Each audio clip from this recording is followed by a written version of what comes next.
1 Samuel pasal 19. Daud melarikan diri karena Saul menyerang dia kembali. Saul mengatakan kepada Yonatan anaknya dan kepada semua pegawainya bahwa Daud harus dibunuh. Tetapi Yonatan anak Saul sangat suka kepada Daud, sehingga Yonatan memberitahukan kepada Daud, "Ayahku Saul berikhtiar untuk membunuh engkau. Oleh sebab itu berhati-hatilah besok pagi, duduklah di suatu tempat perlindungan dan bersembunyilah di sana. Aku akan keluar dan berdiri di sisi ayahku di padang tempatmu itu, maka aku akan berbicara dengan ayahku perihalmu. Aku akan melihat bagaimana keadaannya lalu memberitahukannya kepadamu." Lalu Yonatan mengatakan yang baik tentang Daud kepada Saul, ayahnya. Katanya, "Janganlah raja berbuat dosa terhadap Daud hambanya, sebab ia tidak berbuat dosa terhadapmu. Bukankah apa yang diperbuatnya sangat baik bagimu? Ia telah mempertaruhkan nyawanya dan telah mengalahkan orang Filistin itu, dan Tuhan telah memberikan kemenangan yang besar kepada seluruh Israel. Engkau sudah melihatnya dan bersukacita karenanya. Mengapa engkau hendak berbuat dosa terhadap darah orang yang tidak bersalah dengan membunuh Daud tanpa alasan?" Lalu Saul mendengarkan perkataan Yonatan dan Saul bersumpah, "Demi Tuhan yang hidup, ia tidak akan kubunuh. Dia tidak akan dibunuh." Lalu Yonatan memanggil Daud dan Yonatan memberitahukan kepadanya segala perkataan itu. Yonatan membawa Daud kepada Saul dan ia bekerja padanya seperti dahulu. Ketika perang pecah pula, maka majulah Daud dan berperang melawan orang Filistin. Ia menimbulkan kekalahan di antara mereka sehingga mereka melarikan diri dari depannya. Tetapi roh jahat yang daripada Tuhan hinggap pada Saul ketika ia duduk di rumahnya dengan tombaknya di tangannya.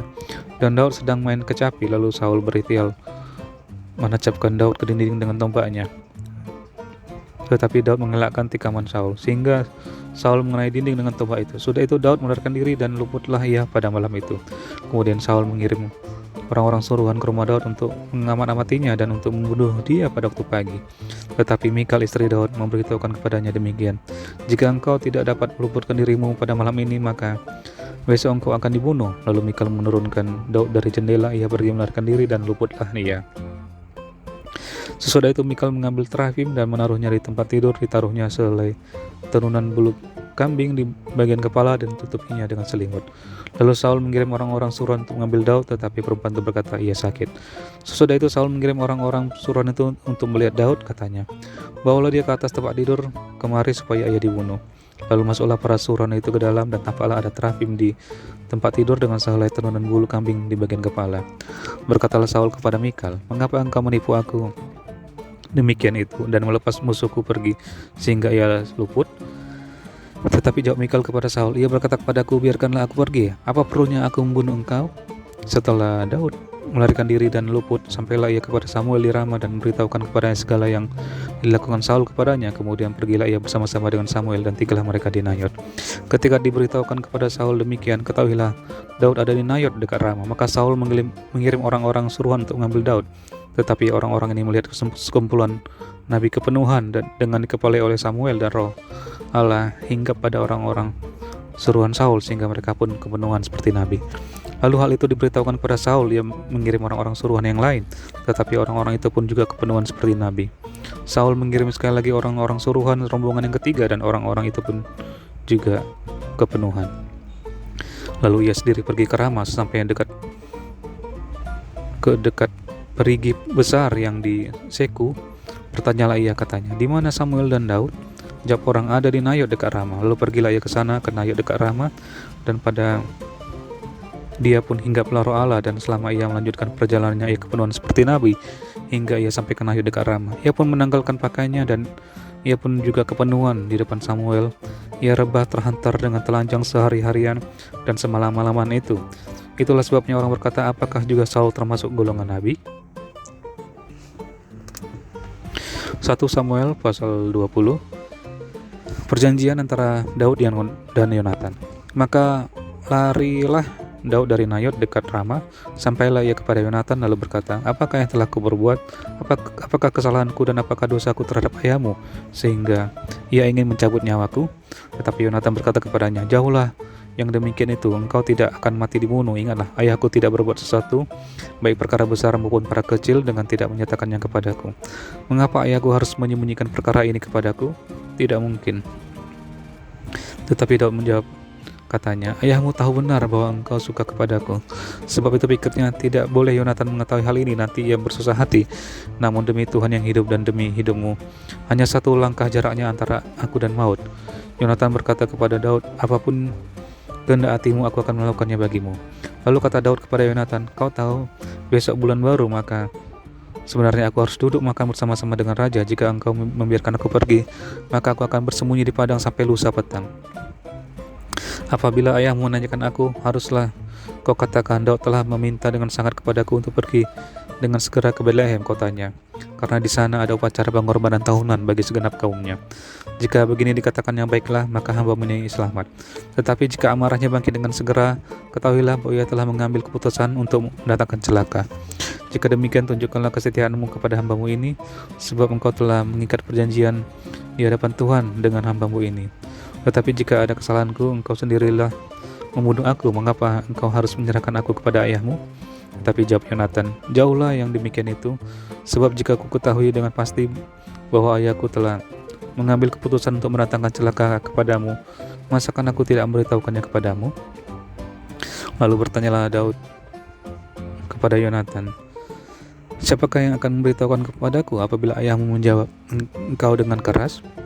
Kata Yonatan kepada Daud, marilah kita keluar ke padang. Maka keluarlah keduanya ke padang. Lalu berkatalah Yonatan kepada Daud, demi Tuhan Allah Israel, besok atau lusa kira-kira waktu ini aku akan memeriksa perasaan ayahku.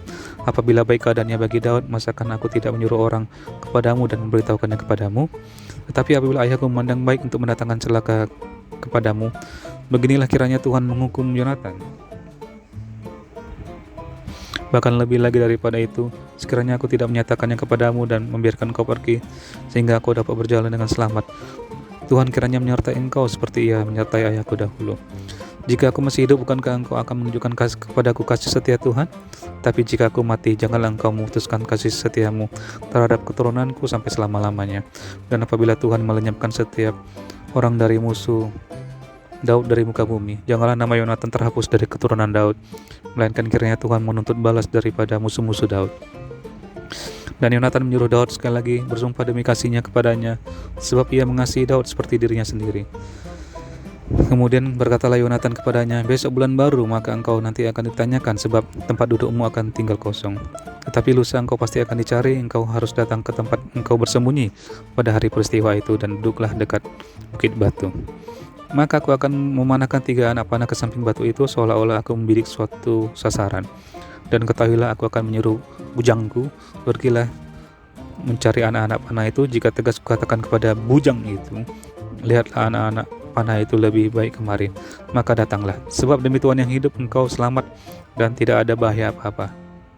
Tetapi jika begini kukatakan kepada orang muda itu, lihat anak-anak panah itu lebih ke sana, maka pergilah, sebab Tuhan menyuruh engkau pergi.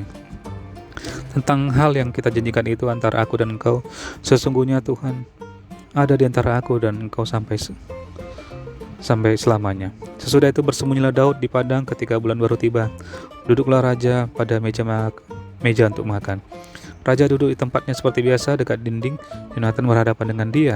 Abner duduk di sisi Saul, tetapi tempat Daud tinggal kosong. Dan Saul tidak berkata apa-apa pada hari itu, sebab pikirnya barangkali ada sesuatu yang terjadi kepadanya. Mungkin ia tidak tahir. Ya tentu ia tidak tahir. Tetapi pada hari sesudah bulan baru itu, pada hari yang kedua, ketika tempat Daud masih tinggal kosong, bertanyalah Saul kepada Yonatan anaknya, mengapa anak Isai tidak datang makan, baik kemarin maupun hari ini? Jawab Yonatan kepada Saul, Daud telah meminta dengan sangat kepadaku untuk pergi ke Betlehem, katanya. Biarkanlah aku pergi, sebab ada upacara pengorbanan bagi kaum kami di kota, dan saudara-saudaraku sendirilah yang memanggil aku. Oleh sebab itu, jika engkau mengasihi aku, berilah izin kepadaku untuk menengok saudara-saudaraku. Itulah sebabnya ia tidak datang ke perjamuan raja. Lalu bangkitlah amarah Saul kepada Yonatan. Katanya kepadanya, anak sundal yang kurang ajar, bukankah aku tahu bahwa engkau telah memilih pihak anak Isai, dan itu noda bagi kau sendiri dan bagi perut ibumu? Sebab sesungguhnya selama anak Isai itu hidup di muka bumi, engkau dan kerajaanmu tidak akan kokoh. Dan sekarang suruhlah orang memanggil dan bawa dia kepadaku, sebab ia harus mati. Tetapi Yonatan menjawab Saul ayahnya itu, katanya kepadanya, mengapa ia harus dibunuh? Apa yang dilakukannya? Lalu Saul melemparkan tombaknya kepada Yonatan untuk membunuhnya. Maka tahulah Yonatan bahwa ayahnya telah mengambil keputusan untuk membunuh Daud.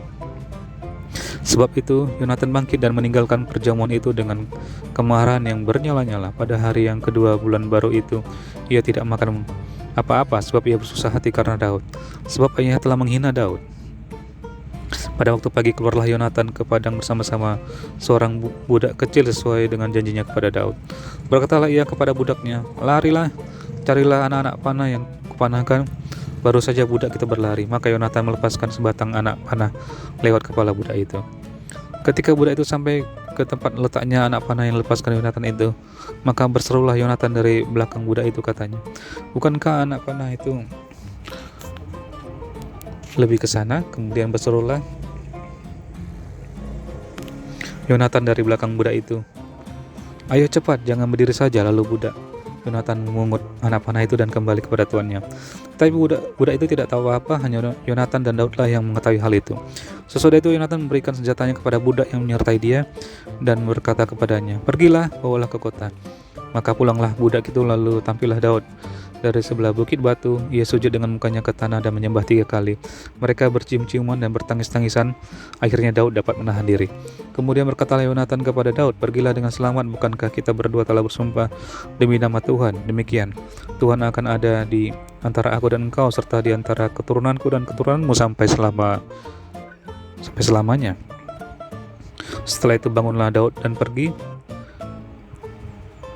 dan Yonatan pun pulang ke kota.